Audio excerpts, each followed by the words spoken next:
It is heating up in Phoenix. Trade rumors are escalating surrounding the Suns after their disappointing loss last night versus the Indiana Pacers. And if this is true, it changes everything, as we have some reports regarding Matt Ishbia, regarding Jimmy Butler, as well as a little bit of an update on if the Suns are still interested and when they could go get him. So we'll be breaking that down, looking at as a fit in Mike Budenholzer's offense, and all of that and more on this episode of Suns Digest.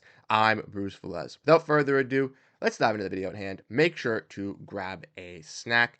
And like I said in the introduction, this is absolutely wild and crazy that we're going to be breaking this down. But some new news has recently came out regarding Jimmy Butler's camp, his status, and stuff like that. So we're going to be breaking it down and getting into all of the details here. First, we obviously know Flex from Jersey. If you don't know Flex from Jersey, he works for PHNX as a producer. He's an insider as well, used to be a part of the panel.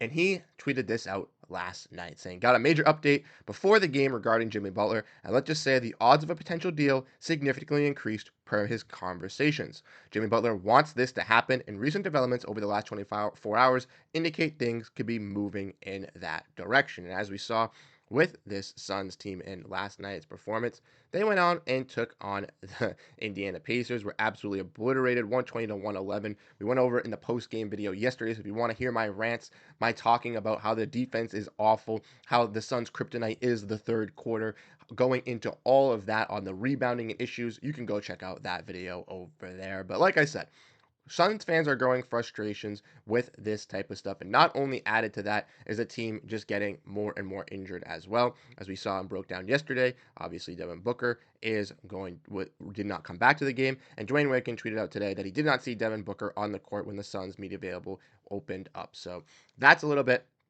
of a question mark to keep an eye on as well. But like I mentioned, with this Suns team, over the last 24 hours, a lot of things have changed. Beal has obviously come back from injury. We obviously see Devin Booker now go down with an injury himself, and the Suns losing games to the Indiana Pacers, in which we saw them go on a nice 2-game win streak versus the Utah Jazz and versus the Portland Trail Blazers. It was solid that they were able to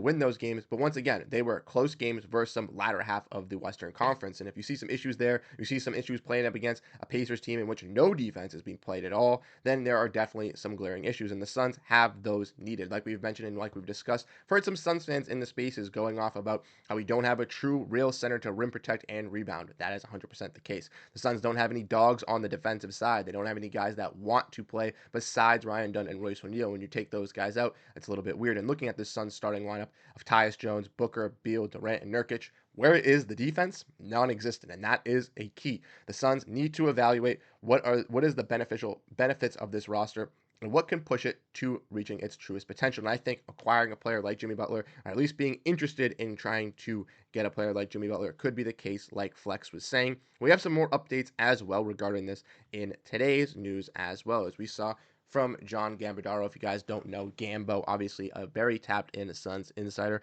responded to this fan's question asking about Jimmy news, obviously talking about the reports last night that they've progressed from Flex. And Gambo says, no, nothing that has changed. The Suns are going to work what they have until mid-January before making a decision as what they will do in regard of a potential Butler trade and other trades as well. I already backed up Sham's report that Phoenix is Butler's preferred destination if he is traded, and we do know that it is the case. So like we've mentioned in previous videos as well on the channel discussing Jimmy Butler news, he has made his preferred destination either the Warriors or the Suns, with the Suns being that favored landing spot. Now, obviously, there's a lot of intricacies trying to get Jimmy Butler to land here. One, Jimmy Butler is 35 and he is on a player option. So if you do trade for Jimmy Butler, there's always the possibility of him testing the free agent market. And he has said to say that if he does get traded to the Suns, he still will test that free agent market. He's obviously going to opt out of that player option and look for an extension with the team for the future. So the Suns have the ability to possibly lose Butler in that case, but I don't think they necessarily would trade for Butler if they thought he was going to leave. Secondly, like I mentioned, Butler is 35, and with Durant looking for an extension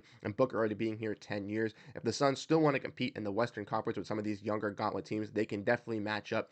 But if time does tell before they win a championship, it is going to be a little bit loomy. But I do believe that the Suns, if they get Butler, if they get a deal done, could be able to move off of Booker, Durant, and Butler in 1 to 2 seasons, and may not have gotten as much draft capital as they would as of now, but would still be able to get enough draft capital to recoup and rebuild this franchise alongside guys like Ryan Dunn, Oso Ighodaro, and any other young players that they draft in future seasons or do sign to help out with this roster in the future. So like I mentioned, I think kind of going all in for Jimmy Butler, and like I've said in these previous videos, is the key and is what the Suns should be doing. If we want to keep diving in and looking at some more stuff from Gambo, we can obviously see that Evan Cedery quote tweeted Gambo and gave him some credit, which I have to give Cedery some props towards, because Cedery, whenever he is posting these stuff from these reporters, he's not giving these guys credit. So today we did see some credit for Gambo, which is nice. And Gambo basically just says he said it's spot on. Obviously, the Suns are still going to continue to await and evaluate, and I do believe that the Suns will not make any sudden rush or moves until middle of January. And that was something that we saw from Gambo as well when we reported, when they said that the Suns are going to wait 10 to 15 games to evaluate this roster to truly figure out who's going to stick and who's going to stand. And we've seen with the injuries this year that not the big three hasn't even been played fully together. It's now Booker is now dealing with a growing injury. So if we get more updates, we'll obviously break that down. We'll dive more into the detail on that situation. But like I said, and kind of talking about the Jimmy Butler whole world deal, it is kind of crazy that we're getting to these talks, but it is still possible. I do think that the Suns will wait, like Gambo said, 10 to 15 games to still evaluate this team, as there still are some holes in this roster, but some that could be fixed. We saw a player like Josh Okogie has been effective off the bench, but they haven't been giving him that minutes. Is he be a player to stick the long term, or is he a player to be moved? That's a discussion to have. When you look at Grayson Allen, they've been giving him more minutes. Is it to get him ready to go with this team and to warm up to a role, or is it to warm up his trade value for as a as a 3-point shooting wing for some appetizing teams that want to make the playoffs and would like to acquire a player, Grayson Allen? There's a lot of options, a lot of obstacles that are running in with this Suns team, and truly, Ishbia, James Jones, and Mike Budenholzer are trying to build this team to its best competent squad of competing for a championship. I think adding Butler over Beal does do that. We obviously know the implications in doing it, but waiting those 10 to 15 games I think could be key, trying to figure out who sticks and who stays, because there could be a player in these next to 10, 15 games that could really light it up or step up with some of these players out that you wouldn't have necessarily noticed if you had moved off of them right away, and that could be a big domino effect for the Suns. Maybe the Suns give up on a player that wasn't fitting their system, but blossoms in another one and could have been a excellent player for us, or maybe there's a player in our system like Bull who's not getting enough playing time that deserves that playing time to kind of showcase to the Suns organization what he can bring. And that's something that I think the Suns need to kind of evaluate in these 10 to 15 games, excuse me. It's kind of going deep into that rotation, trying to figure out who they want to keep, who they want to move off, who's going to be sticking stones, who's going to be moving parts, and then ultimately, by the time that we get to or 10 days around after the new year, I think we'll see the Suns more engaged in some trade talks. But the trade talks are not going to die down. They're not going to slow down. But like we all know, we want to look at this as well before we sign off. For the Suns to acquire Jimmy Butler, he is making $48 million and has a player option next year. So like I said, the Suns would have to trade one of their big three, most predominantly Bradley Beal, as Booker and KD have ensured themselves long-term stays here in Phoenix. And it would have to be a deal that Miami would want to do as well. Who's to say they want who's to say they want Bradley Beal? Who's to say Bradley Beal wants to go to Miami with his no trade clause? Those are all options.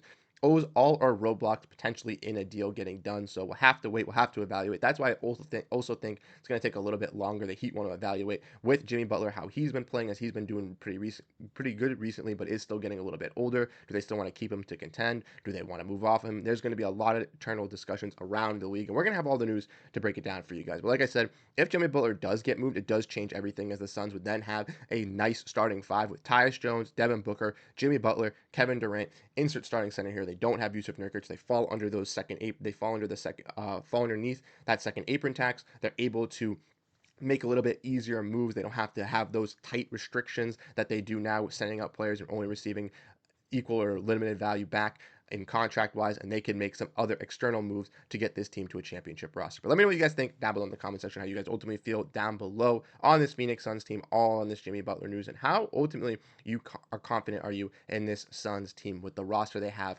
right now. Drop your comments down below in the comment section. I love reading all the stuff that you guys have to break down for us. You guys have been super supportive over the last couple of days, which has been really great over on Suns Digest. We recently just hit 1,800 subscribers, which is absolutely fantastic, and we're trying to get to that goal of 2,000 by the start of the new year. So if you guys do enjoy the content, you guys do enjoy the news that we bring to you every single day regarding around this Suns team, make sure to hit the like button, make sure to hit the subscribe button, and make sure to turn on those post notifications so you stay up to date on everything revolving around this Suns team. Like I said, following Christmas break, we will get the live streams back up and going, and we will have some special guests on as well. But without further ado, I want to say thank you guys so much for tuning in, and I'll catch you guys in the next one. Have a great rest of your day, and go Phoenix Suns. Peace out, everyone.